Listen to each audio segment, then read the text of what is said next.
Hello everyone, स्वागत है आप सभी का झारखंड जीके के सीरीज में। साथियों, आज की क्लास में जितने महत्वपूर्ण प्रश्न हम लोग पढ़ने वाले हैं वो सभी मोस्ट एक्सपेक्टेड क्वेश्चन होने वाला है आपके जेपीएससी और सभी जेएसएससी एग्ज़ाम के लिए बहुत ही इंपॉर्टेंट होने वाला है। तो साथियों, अगर आप जेपीएससी और जेएसएससी के रेस में जीतना चाहते हैं ना, तो हमारे साथ जुड़ जाइए। जुड़ने के लिए कोई शुल्क नहीं लग रहा है, निःशुल्क है। सिर्फ आपको करना है चैनल को सब्सक्राइब और साथ ही साथ बेल आइकन भी ऑल कर लीजिएगा। तो साथियों, ये सीरीज जो है वो आगे बढ़ते हुए 50वां वीडियो है ये साथियों, और इस सीरीज में कुल लगभग जो है वो 1000 प्रश्न हम लोग कर चुके हैं। और साथियों, बता दें आप लोगों की जानकारी के लिए, जेएसएससी सीजीएल की अगर हम बात करते हैं तो जेएसएससी सीजीएल में झारखंड जीके से कुल 40 प्रश्न आने वाले हैं, जो कि इस सीरीज से बाहर जाने वाला नहीं है। ठीक है, तो अगर आप बेहतरीन तरीके से तैयारी करना चाहते हैं तो हमारे साथ जुड़ना ना भूलें। ठीक है, और साथियों, अगर आप क्लास का पीडीएफ चाहिए तो हमारे टेलीग्राम चैनल से ज्वाइन हो जाइए। लिंक इस वीडियो के डिस्क्रिप्शन में दिया गया है। और अगर आप ये सीरीज का पहले वाला वीडियो नहीं देखा है तो उसका पूरा प्लेलिस्ट जो है वो इस वीडियो के डिस्क्रिप्शन में डाल दिया गया। आप सीधे जा करके आप वहां से देख सकते हैं और तैयारी बेहतरीन तरीके से कर सकते हैं। ठीक है, तो चलिए आगे बढ़ते हैं, क्लास को आगे बढ़ाते हैं। और क्लास का सबसे पहला सवाल यहाँ पे देख सकते हैं। और बता दें आप लोगों को कि अगर आपको किसी भी प्रश्न का आंसर पता है तो आप बता सकते हैं। ठीक है, बेझिझक बता सकते हैं, इसमें कोई सोचने वाली बात नहीं है, क्योंकि यहीं से आपका पता चलेगा कि तैयारी जो है वो किस लेवल से आप लोग कर रहे हैं। ठीक है, तो पहला सवाल है, श्री सम्मेद शिखर जी को और कौन से रूप में भी जाना जाता है? तो इसका करेक्ट आंसर हो जाएगा साथियों ऑप्शन ए, पारसनाथ पहाड़ी जो है वो श्री सम्मेद शिखर जी के नाम से भी जाना जाता है। और ये पहाड़ी जो है साथियों, अगर हम बात करते हैं कौन से ज़िला में है, तो याद रखिएगा साथियों, गिरिडीह ज़िला में है। और पारसनाथ पहाड़ी की ऊंचाई की अगर हम बात करते हैं तो इस पहाड़ी की कुल ऊंचाई जो है वो 1365 मीटर इसकी कुल ऊंचाई है। सभी चीज़ ध्यान में रखिएगा, पॉइंट भी, ताकि आपके एग्ज़ाम में कोई भी सवाल ना छूटे। बात करते हैं यहाँ पे कैनरी पहाड़ी जो है वो कहाँ पे है,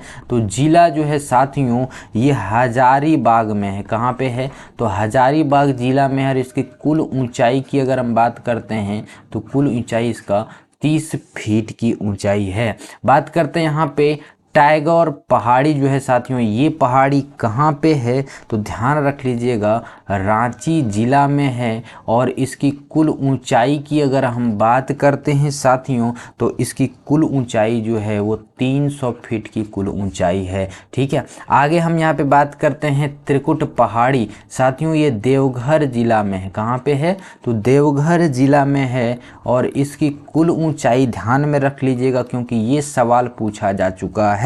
त्रिकुट पहाड़ी की कुल ऊंचाई जो है 2470 फीट की ऊंचाई है, ध्यान में रख लीजिएगा। ठीक है, अब आगे बढ़ते हैं। क्वेश्चन नंबर सेकंड आपके सामने है, भारत में राज्यों के गठन के संबंध में झारखंड का स्थान क्या है?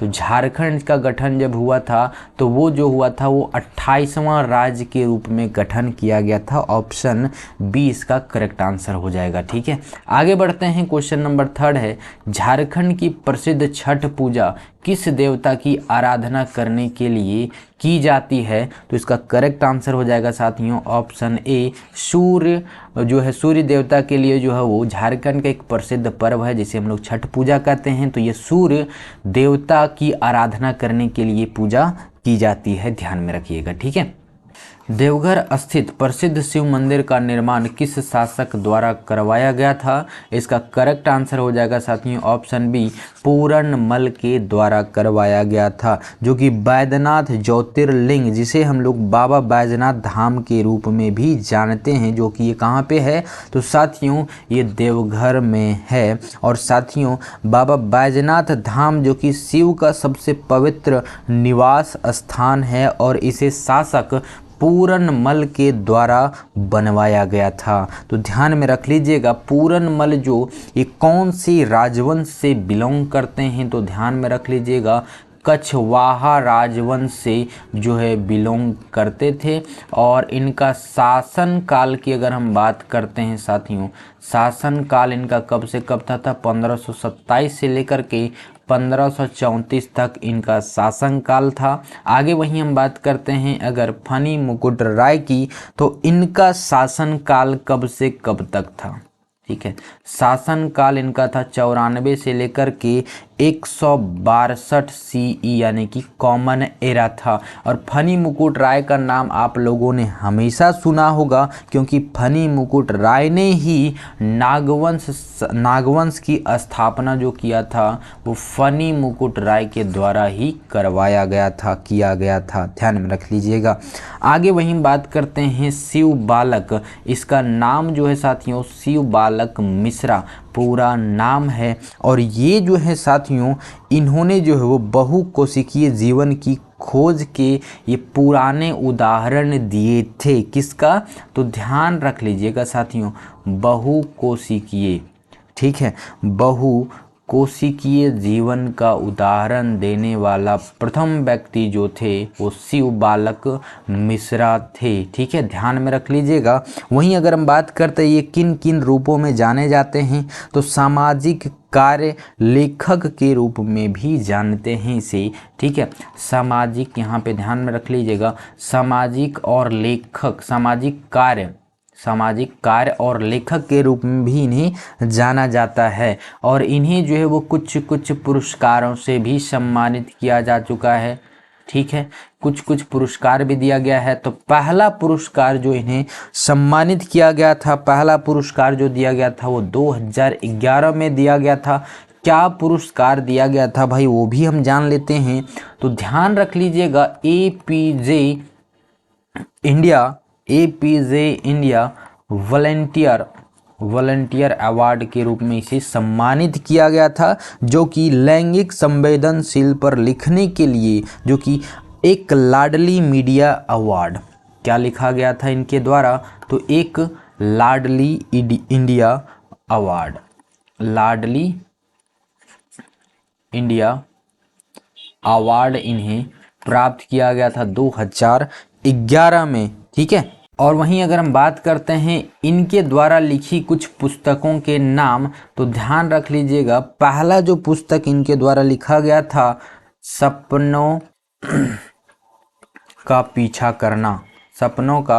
पीछा करना, दूसरा जो लिखा गया था एक आदमी की उल्लेखनीय, ठीक है, एक आदमी की उल्लेखनीय, ठीक है, एक आदमी की उल्लेखनीय। अगला जो था तीसरा सच्ची जीवन कहानी, ठीक है। ये तीनों जो लिखा गया था वो किन के द्वारा लिखा गया था, तो शिव बालक मिश्रा के द्वारा लिखा गया था, ध्यान में रख लीजिएगा। ठीक है, आगे हम वही बात करते हैं रुद्र प्रताप, राजा रुद्र प्रताप सिंह, जो कि बेनवास के राजा थे। कहाँ के राजा थे, तो ध्यान में रख लीजिएगा, ये बेनवंश के राजा थे। इंपॉर्टेंट है, ये सभी इंपॉर्टेंट पॉइंट आपके एग्जाम के दृष्टिकोण से बहुत ही इंपॉर्टेंट है, ध्यान में रख लीजिएगा। ठीक है, आगे बढ़ते हैं। क्वेश्चन नंबर आपके सामने आ गया 5वां, महाभारत में झारखंड किस नाम से जाना जाता था, तो इसका करेक्ट आंसर हो जाएगा साथियों पुंडरिक देश कहा जाता था। झारखंड को महाभारत में पुंडरिक देश कहा जाता था। वहीं अगर हम बात करते हैं साथियों वायु पुराण में, ठीक है, सभी चीज़ यहाँ पे हम बता देंगे। वायु पुराण में क्या कहा जाता था, वायु पुराण में जो है साथियों क्या कहा जाता था, तो मुरंड कहा जाता था।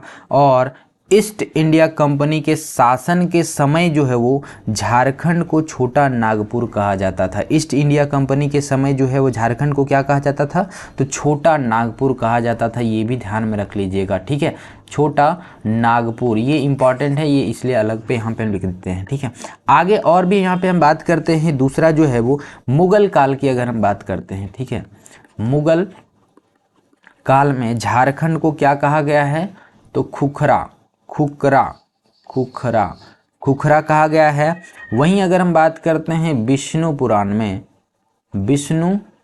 पुराण में क्या कहा गया है, तो मुंड कहा गया है। ठीक है, मुंड कहा गया है। वहीं अगर हम बात करते हैं आगे, हेनसांगा ने झारखंड को किस नाम से संबोधित किया गया, ये सवाल आपसे पूछा गया है। ठीक है, ध्यान में रखिएगा। हेनसांग ने झारखंड को किस नाम से संबोधित, ध्यान में रख लीजिएगा, संबोधित किया, तो ध्यान में रख लीजिएगा कर्ण सुवर्ण के नाम से जो है वो हेनसांग ने झारखंड को संबोधित किया गया था। वहीं अगर हम बात करते हैं पांचवा, भगवत पुराण में जो है वो भगवत पुराण में इसे क्या कहा गया है, तो किक्कट कहा गया है। ठीक है, किक्कट कहा गया है, जो कि किक्कट प्रदेश है। ठीक है, अब अगर बात करते हैं वहीं अकबरनामा में, जो कि अकबर का ऑटोबायोग्राफी है, जो कि अकबरनामा पुस्तक का है जो है। ठीक है, अकबरनामा पुस्तक है, उसमें जो है साथियों पहली बार झारखंड शब्द का प्रयोग किया गया था, झारखंड का उल्लेख किया गया था। और वहीं आईने अकबरी जो था, ठीक है, आईने अकबरी जो कि अकबर का ही पुस्तक था, उसमें जो उल्लेख किया गया है वो कोकरा उल्लेख किया गया है। ठीक है, तो ध्यान में रख लीजिएगा, इंपॉर्टेंट है सभी चीज़। आगे बढ़ते हैं, क्वेश्चन नंबर 6 है, जनसंख्या की दृष्टि से झारखंड की सबसे बड़ी जनजाति कौन सी है, तो इसका करेक्ट आंसर हो जाएगा ऑप्शन सी, संथाल जनजाति जो है साथियों झारखंड की सबसे बड़ी जनजाति है, जो कि जनसंख्या की दृष्टि से अगर वहीं हम बात करते हैं। और झारखंड की अगर इसकी अगर हम कुल जनसंख्या की अगर हम बात करते हैं, तो इसकी कुल जनसंख्या जो 27.54 लाख कुल जनसंख्या है। ठीक है, ध्यान में रख लीजिएगा। आगे बढ़ते हैं, क्वेश्चन नंबर 27 है, झारखंड निवासी ललित मोहन राय का नाम किस क्षेत्र से जुड़ा हुआ है, तो साथियों इसका किस क्षेत्र से जुड़ा हुआ है, ऑप्शन सी इसका करेक्ट आंसर हो जाएगा, चित्रकारी से जुड़ा हुआ। झारखंड के निवासी जो कि ललित मोहन राय हैं, ये चित्रकारी से जो है वो बिलोंग करते हैं, चित्रकारी ये करते थे, चित्रकार थे। ठीक है, और इन्हें जो पुरस्कार मिला है, पहला जो पुरस्कार मिला गया था, ठीक है, पुरस्कार यहाँ पे लिख लीजिएगा, पहला पुरस्कार जो कि जिला प्रशासन पुरस्कार मिला था इन्हें। ठीक है, जिला प्रशासन पुरस्कार कब मिला था, तो 1961 में मिला था। उसके बाद दूसरा पुरस्कार जो मिला था बिहार मुख्यमंत्री द्वारा मिला गया था, किसके लिए मिला था, कलाश्री के लिए मिला गया था। ठीक है, कलाश्री के लिए मिला गया था, कब मिला था, 1970 में। अगला जो मिला था BSS के संस्थान द्वारा मिला गया था, तीसरा BSS संस्थान द्वारा मिला गया था। ठीक है, क्या चीज़ के लिए मिला गया था, तो pride of Jharkhand, pride of Jharkhand के लिए मिला गया था। कब मिला गया था, तो 2002 में ये पुरस्कार से सम्मानित किया गया था, जो कि BSS के संस्थान द्वारा इन्हें दिया गया था। ये इंपॉर्टेंट है, ध्यान में रख लीजिएगा। तीसरा जो पुरस्कार इन्हें मिला गया था इंपॉर्टेंट 2002 वाला। ठीक है, आगे वही बात करते हैं, क्वेश्चन नंबर 8, झारखंड जो संथाल परगना में लगने वाला दुमका का हिजला मेला किस नदी के तट पर आयोजित किया जाता है, तो इसका करेक्ट आंसर हो जाएगा साथियों ऑप्शन सी, मयूराक्षी नदी के तट पर जो है वो हिजला मेला का जो है वो लगाया जाता है। हिजला मेला मयूराक्षी के नदी के तट पर। ठीक है, अब यहाँ आपसे सवाल ये पूछा जाता है, मयूराक्षी नदी की कुल लंबाई, नदी की लंबाई आप लोग साथियों कमेंट करके बताइएगा, क्योंकि मयूराक्षी अगर आपने ये सीरीज देखा है पूरा, ठीक है, शुरू से लेकर के अंत तक, पहला पार्ट से लेकर के 49 पार्ट जो हमने करवाया है, अगर आपने वो वीडियो देखा है तो आपको पता ज़रूर होगा कि मयूराक्षी नदी की लंबाई कितनी है। ये आपको कमेंट करके बताना है, इसकी लंबाई, मयूराक्षी नदी की लंबाई और इसका उद्गम स्थल जो है वो कहाँ से, यानी कि मयूराक्षी नदी का उद्गम यानी कि कहाँ से निकलता है। ठीक है, तो ध्यान में रख लीजिएगा। आप लोग इस क्वेश्चन का आंसर आप लोग कमेंट करके बताइए ज़रूर, तभी तो पता चलेगा ना साथियों कि आप लोग तैयारी कर रहे हैं या फिर फांकी मार रहे हैं, है ना। फांकी मार रहे हैं तो आपकी जीवन की नैया जो है वो डूबने वाली है भैया। ठीक है, आगे बढ़ते हैं। क्वेश्चन नंबर 9 जो है वो झारखंड की राजकीय फूल कौन सा है, तो इसका करेक्ट आंसर हो जाएगा साथियों पलाश का फूल जो है वो झारखंड का राजकीय फूल है। आगे हम बात करते हैं यहीं पे कुछ और यहाँ पे हम पॉइंट आपको ऐड कर देते हैं। अगर आपसे पूछा जाए कि राजकीय पशु झारखंड का कौन सा है, तो आप जवाब देंगे हाथी है भैया। आगे वहीं पूछा जाए कि पक्षी, राजकीय पक्षी कौन सा है भैया, तो आप जवाब देंगे कोयल है। ठीक है, वहीं अगर आपसे पूछा जाए झारखंड की राजकीय वृक्ष क्या है, तो आप जवाब देंगे भैया साल है। ठीक है, वहीं अगर पूछा जाए कि संथाल जनजाति की प्रमुख लोक कला, क्योंकि ये सवाल आपसे बार बार पूछा जाता है, संथाल जनजाति जो है, संथाल जाति की प्रमुख लोक कला कौन सा है साथियों, तो याद रख लीजिएगा जदोपटिया। ठीक है, जदोपटिया जो है वो संथाल जाति का एक प्रमुख जो है वो लोक कला है। और इससे और भी पूछा जाता है अगर जनजातीय पर्व कौन सा है झारखंड का, अगर पूछा जाए तो सरहूल है। इम्पॉर्टेंट है भाई, ये सब सभी चीज़ इम्पॉर्टेंट है। ठीक है, याद रख लीजिएगा। आगे बढ़ते हैं सवाल नंबर 10वां। निम्नलिखित में से कौन सा सही मेल नहीं है, सही मेल जो है वो नहीं है, तो यहाँ पे हम बात करते हैं जो है महुआ टाई अभ्यारण्य, ये कहाँ पे है, पलामू में, ये तो सही है भाई। आगे वही बात करते हैं तोपचांची अभ्यारण्य, ये कहाँ पे है, तो साथियों ये धनबाद में है, ये भी सही है। आगे हम बात करते हैं दुधवा पक्षी बिहार, ये कहाँ पे है, कोडरमा में नहीं है। आगे बात करते हैं लामा लौंग अभ्यारण्य चतरा में, ये सही है, यानी कि ऑप्शन सी इसका करेक्ट आंसर हो जाएगा। तो बात आता है दुधवा पक्षी बिहार, ये कहाँ पे है, तो साथियों साहिबगंज का आपने नाम तो सुना होगा। झारखंड राज्य का एकमात्र ऐसा जिला जो गंगा नदी बहती है। ठीक है, झारखंड राज्य का एकमात्र ऐसा जिला जो गंगा नदी जहाँ से बहती है, तो साहिबगंज सबसे ऊपरा पार्ट। ठीक है, आगे बढ़ते हैं क्वेश्चन नंबर 11। पराडा क्या है भाई जी, जेपीएससी में पूछा गया सवाल है। पराडा क्या है, तो ऑप्शन ए इसका करेक्ट आंसर है। ये एक प्रकार का नृत्य है, तो ध्यान में रख लीजिएगा। ठीक है, आगे बढ़ते हैं क्वेश्चन नंबर 12। किन आदिवासियों में विधवा पुनर्विवाह को मैयारी कहते हैं, तो इसका करेक्ट आंसर हो जाएगा साथियों ऑप्शन सी, कोरवा जनजाति में जो है वो पुनर्विवाह को, यानी कि विधवा पुनर्विवाह को जो है वो मैयारी कहा जाता है। तो कोरवा जनजाति जो साथियों, ये लोग भारत के मुंडा जनजाति समूह में आते हैं। ये कौन से जनजाति में समूह में आते हैं, तो मुंडा जनजाति के समूह में आते हैं। और इस जनजाति में जो साथियों पत्नी अपने पति को कभी भी छोड़ सकती है।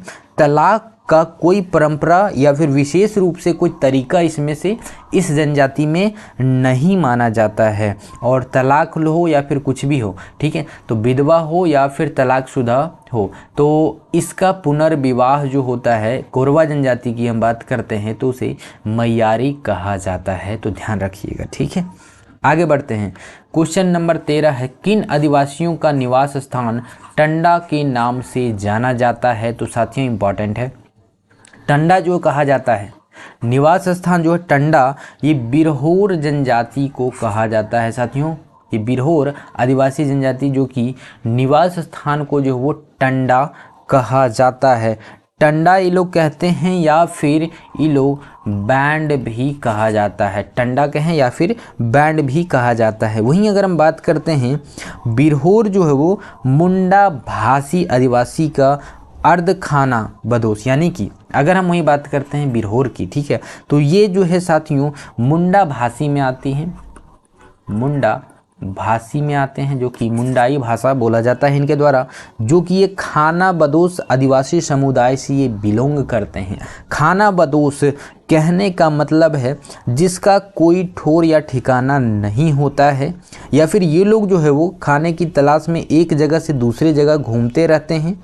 ठीक है, ध्यान में रखिएगा। पहला चीज़ हमने क्या बताया कि खाना बदोश। ठीक है, तो खाना बदोश कहने का मतलब यही है, अर्थ यही है जिसका कोई ठौर या ठिकाना नहीं होता है। ये लोग जो है वो खाने की तलाश में एक जगह से दूसरे जगह की भटकते रहते हैं, घूमते रहते हैं। और बिरहोर को जो है वो दो भागों में बांटा गया है, दो प्रकार की इन लोग ग्रुप में बांटा गया है। जो कि पहला जिसे उथलुस कहा जाता है, जो कि घूमने वाले बिरहोर को कहा जाता है। ठीक है, जो कि भटकते रहते हैं, घूमने वाले बिरहोर को कहा जाता है उथलुस। दूसरा जो है बिरहोर, इसको कहा जाता है जंगी कहा जाता है, जो एक ही जगह बसे बिरहोर को कहा जाता है। ठीक है, एक जगह बसे बिरहोर को जो कहा जाता है वो जंगी कहा जाता है। तो ध्यान में रखिएगा, ये दोनों चीज़ इंपॉर्टेंट है। आगे बढ़ते हैं, क्वेश्चन नंबर 14, लोहा गलाना किन आदिवासियों का एक पारंपरिक पेशा कहा जाता है? तो इसका करेक्ट आंसर हो जाएगा साथियों ऑप्शन ए। असुर जो है वो लोहा गलाने के लिए इनका जो है एक पारंपरिक पेशा कहा जाता है लोहा गलाना। और लोहा गलाना असुर जनजाति का पारंपरिक व्यवसाय भी माना जाता है। अब वहीं अगर हम बात करते हैं असुर जो है वो कौन से जातीय ग्रुप में आता है, तो ध्यान रख लीजिएगा साथियों, ऑस्ट्रो एशियाई में आते हैं। ठीक है, ऑस्ट्रो एशियाई में ये आते हैं। ठीक है, जो कि सबसे बड़ा जनजातीय ग्रुप ये माना जाता है। और ये अगर हम बात करते हैं नेत्रहाट पहाड़ में जो है वो असुर जनजाति द्वारा मान्यता प्राप्त होता है कि लौह अयस्क की 3 किस्म के जो है वो पाए जाते हैं लोहा। ठीक है, पहला जो पाया जाता है साथियों वो यहाँ पे ध्यान में रख लीजिएगा, मैग्नेटाइट जिसे पोला कहा जाता है। ठीक है,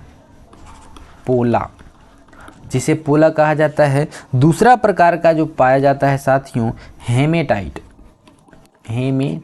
कहा जाता है, जिसे बीची कहा जाता है। ठीक है, बीची कहा जाता है। तीसरा जो प्रकार का पाया जाता है साथियों लेटराइट से लेकर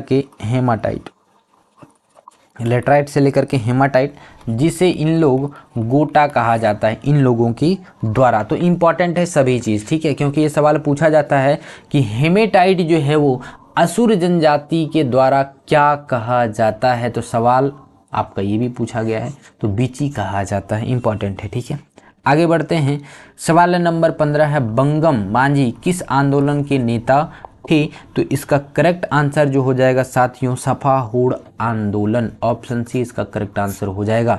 बात आता है ये जो आंदोलन है सफा होड़ आंदोलन, ये आंदोलन जो है वो नेतृत्व किसने किया था? नेतृत्व जो किया था वो लाल हेम्ब्रम ने किया था। किसने किया था? तो लाल हेम्ब्रम ने किया था। ठीक है, और इसे जो है वो लाला बाबा भी कहा जाता था। क्या कहा जाता था? लाला बाबा भी कहा जाता था। ठीक है, और बंगम मांझी जो हो इस विद्रोह के प्रमुख नेता के रूप में जो माने जाते हैं। ठीक है, बंगम मांझी। ठीक है, सफा होड़ आंदोलन की। ठीक है, अब बात करते हैं इस आंदोलन का संबंध जो है वो किस जनजाति से था? ये आंदोलन जो लड़ा गया था वो किस जनजाति से था? तो ध्यान रख लीजिएगा साथियों संथाल जनजाति, नाम सुना है संथाल जनजाति। और ये आंदोलन कब लड़ा गया था? तो 1870 में, ध्यान रख लीजिएगा। आगे बढ़ते हैं, वहीं अगर हम बात करते हैं हरि बाबा आंदोलन। ठीक है, तो हरि बाबा आंदोलन जो है वो ये नेतृत्व किसने किया था? पहले वही हम बात करते हैं नेतृत्व, तो नाम सुना होगा भाई दुकाहो, नाम सुना होगा दुकाहो। बाद में इसे जो है वो हरि बाबा कहा जाने लगा। ठीक है, तो दुकाहो ने नेतृत्व किया था, जो कि 1931 में ये लड़ा गया था। वहीं अगर हम बात करते हैं सरदारी आंदोलन। ठीक है, सरदारी आंदोलन जो कि ये लड़ा गया था 1858 से लेकर के 1895 तक, 1895 तक। सबसे बड़ा आंदोलन में से एक ये भी माना जाता है जो कि सरदारी आंदोलन था। ठीक है, झारखंड में काली मिट्टी कहाँ पाई जाती है? इसका करेक्ट आंसर हो जाएगा ऑप्शन सी, राजमहल पहाड़ी प्रदेश में जो है वो काली मिट्टी पाई जाती है। सबसे पहले हम ये जान लेते हैं कि मिट्टी जो है झारखंड में कितने प्रकार की हैं। तो कुल जो है साथियों 6 प्रकार का है। पहला जो आपका हो गया, यहाँ पे हम लिखते जाते हैं, लाल मिट्टी हो गया, दूसरा आपका हो गया काली मिट्टी, तीसरा हो गया आपका लेटे राइट मिट्टी, चौथा आपका हो गया साथियों, ध्यान में रखिएगा, रेतीली मिट्टी, रेतीली या फिर इसे बलुई मिट्टी भी कहा जाता है। पांचवा आपका हो गया जलोढ़ मिट्टी, जलोढ़ मिट्टी, और छठा हो गया आपका अब्रक मूलक मिट्टी। ये 6 प्रकार की मिट्टी जो है वो झारखंड में पाई जाती है। और कौन कौन सी मिट्टी कहाँ पे पाई जाती है ये भी हम लोग जानेंगे, ठीक है। तो सबसे पहला बात आता है काली मिट्टी और लेटेराइट मिट्टी। यहाँ पे हम ये बता दे रहे हैं क्योंकि काली मिट्टी यहाँ पे लिखा गया है, ठीक है। तो काली मिट्टी और लेटेराइट मिट्टी जो साथियों ये राजमहल पहाड़ी के क्षेत्र में पाया जाता है। और अगर हम बात करते हैं पहला जो है लाल मिट्टी, ये मिट्टी जो है वो सबसे कम उपजाऊ, ठीक है, सबसे कम उपजाऊ मिट्टी यही है लाल मिट्टी, जो कि सिर्फ ये जो साथियों दामोदर, ये मिट्टी जो है सिर्फ केवल दामोदर घाटी, दामोदर घाटी गोंडवाना चट्टान, ध्यान में रख लीजिएगा ये चीज़, ठीक है। कौन सी चट्टान अगर पूछा तो गोंडवाना चट्टानों में ही पाया जाता है, चट्टान में पाया जाता है। और भी अगर पूछा जाए कि ऑप्शनल दे तो राजमहल की पहाड़ी में भी ये पाया जाता है लाल मिट्टी, ठीक है, ध्यान में रख लीजिएगा। अब हम बात करते हैं यहाँ पे रेतीली मिट्टी, जिसे बलुई मिट्टी कहा जाता है। चौथा जो है रेतीली मिट्टी या फिर बलुई मिट्टी जो है, ये मिट्टी दामोदर घाटी क्षेत्र में पाया जाता है, ठीक है।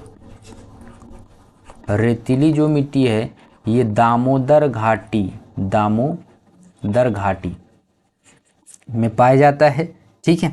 आगे हम बात करते हैं यहाँ पे जलोढ़ मिट्टी जो लिखा गया, ये इंपॉर्टेंट है बहुत ज़्यादा, ठीक है। पांचवा जो है आपका जलोढ़ मिट्टी, ठीक है। तो जलोढ़ मिट्टी जो साथियों झारखंड में पाए जाने वाले मिट्टियों में सबसे अधिक उपजाऊ, अगर हम बात करते हैं सबसे अधिक उपजाऊ मिट्टी जो है साथियों जलोढ़ मिट्टी है। और जलोढ़ मिट्टी जो साथियों 2 प्रकार के होते हैं, ठीक है। कितने प्रकार के होते हैं? तो ये 2 प्रकार के होते हैं। पहला जो है आपका यहाँ पे, पहला जो आपका है जलोढ़ मिट्टी जो 2 प्रकार के, पहला जो है वो भंगार कहा जाता है, दूसरा जो है आपका खादर कहा जाता है, ठीक है। भंगार और खादर कहा जाता है। भंगार को जो है साथियों यहाँ पे हम लिखते जाते हैं, भंगार को पुरातन जलोढ़ भी कहा जाता है। क्या कहा जाता है? तो पुरातन जलोढ़, ठीक है। खादर को जो है साथियों नवीन जलोढ़ भी कहा जाता है। इंपॉर्टेंट है, ध्यान में रखिएगा, ठीक है। आगे बात आता है छठा जो है अब्रक मूलक मिट्टी जो है ये कहाँ पे पाया जाता है? तो साथियों ये मिट्टी झारखंड के खाने वाले क्षेत्र, यानी कि खाने कहने का मतलब है खादान वाले क्षेत्र जो है वो वहाँ पे पाया जाता है, ठीक है। जहाँ जहाँ भी ये खान है वहाँ पे अब्रक मूलक मिट्टी जो है वो पाई जाती है, ठीक है। आगे बढ़ते हैं, क्वेश्चन नंबर 17 आपके सामने है। दोस्तों अगर वीडियो अच्छा लग रहा है तो लाइक ज़रूर कीजिएगा, साथियों के साथ शेयर ज़रूर कीजिएगा, हम बता दें आप लोगों को, ठीक है। बात करते हैं क्वेश्चन नंबर 17, झारखंड की कौन सी जनजाति साधारण शिल्पकारों से मिलकर बनती है? इसका करेक्ट आंसर हो जाएगा साथियों ऑप्शन सी, महली जो है ये बनती है, ठीक है। आगे बढ़ते हैं, क्वेश्चन नंबर 18, झारखंड विधानसभा में एंग्लो इंडियन समाज में मनोनीत प्रतिनिधि कौन है? तो इसका करेक्ट आंसर हो जाएगा साथियों ऑप्शन ए, ग्लेन जोसेफ ग्लास्टीन, ठीक है, गाल्स्टीन। ये जो है वो झारखंड विधानसभा के एंग्लो इंडियन समाज में मनोनीत प्रतिनिधि के रूप में नहीं कहा जाता है, ठीक है। आगे बढ़ते हैं, क्वेश्चन नंबर 19 है, झारखंड के किस शहर में हुड़को झील स्थित है? ये हुड़को झील स्थित है, ये कहाँ पे स्थित है? करेक्ट आंसर हो जाएगा ऑप्शन ए, जमशेदपुर में स्थित है, ठीक है। आगे बढ़ते हैं, क्वेश्चन नंबर 20 है, निम्नलिखित फिल्म स्टार में से किस को मिस वर्ल्ड पेजेंट के साथ सम्मानित किया गया है जिनका जन्म स्थान जो है वो झारखंड है? बता दें ये सभी का जो जन्म स्थान अगर माना जाए सिर्फ यहाँ पे मुनमुन सेन को छोड़ करके तो बात करते हैं तो तीनों का जन्म स्थान जो वो झारखंड ही है। कहाँ कहाँ पे है ये भी हम बात करेंगे, ठीक है। सबसे पहला आगे बात आता है, ये क्वेश्चन का आंसर क्या हो जाएगा भाई, तो ऑप्शन डी इसका करेक्ट आंसर हो जाएगा। और इन्हीं से शुरुआत करते हैं। तो इनका जन्म जो हुआ था साथियों, जन्म जो हुआ था इनका वो 18 जुलाई 1982 को इनका जन्म हुआ था। कहाँ पे हुआ था, तो जमशेदपुर का नाम आपने सुना होगा भाई, तो जमशेदपुर में हुआ था। और इन्होंने जो मिस वर्ल्ड का खिताब कब जीता था, मिस वर्ल्ड का खिताब जो जीता था वो 2000 में जीता था। कब जीता था, तो 2000 में मिस वर्ल्ड का खिताब जीता था। आगे हम बात करते हैं वहीं पे मीनाक्षी शेषाद्री, मीनाक्षी शेषाद्री की अगर हम बात करते हैं तो इनका जन्म जो हुआ था साथियों, जन्म 16 नवंबर 1963 को इनका जन्म हुआ था। और जन्म जो हुआ था वो कहाँ पे हुआ था, तो धनबाद नाम सुना होगा, धनबाद में हुआ था। और मीनाक्षी ने मात्र महज 17 वर्ष में ही, यानी कि 17 साल की उम्र में ही मिस इंडिया का खिताब भी जीता था। इसका मिस इंडिया का खिताब जीता, महज 17 वर्ष की थी जब वो था, ठीक है। आगे वही बात करते हैं तनुश्री दत्ता, ठीक है। तो जन्म जो हुआ था इनका, जन्म साथियों 19 मार्च 1984 को इनका जन्म हुआ था। और इन्होंने फेमिना मिस इंडिया यूनिवर्स, बात करते हैं Femina miss India, India universe 2002 में जो वो खिताब जीता था। और ये जो है साथियों, ये भी जो है वो जमशेदपुर की रहने वाली है, जमशेदपुर इनका जन्म स्थान माना जाता है। बात करते हैं आगे यहाँ पे मुनमुन सेन की, ठीक है। तो इनका जन्म जो हुआ था 28 मार्च 1954 को इनका जन्म हुआ था। कहाँ पे हुआ था, कोलकाता, जब कलकत्ता नाम था, ठीक है। जब इनका नाम क्या था, कलकत्ता इस शहर का नाम था, अब तो कोलकाता कहा जाता है, ठीक है। तो साथियों इस वीडियो में इतना ही, सभी इंपॉर्टेंट आपके एग्जाम के दृष्टिकोण से, ठीक है। मिलते हैं नेक्स्ट वीडियो में, तब तक के लिए जय हिंद। और तैयारी बेहतर तरीके से करते रहिए, ठीक है। आगे बढ़ते हैं, मिलते हैं नेक्स्ट वीडियो में, तब तक के लिए जय हिंद।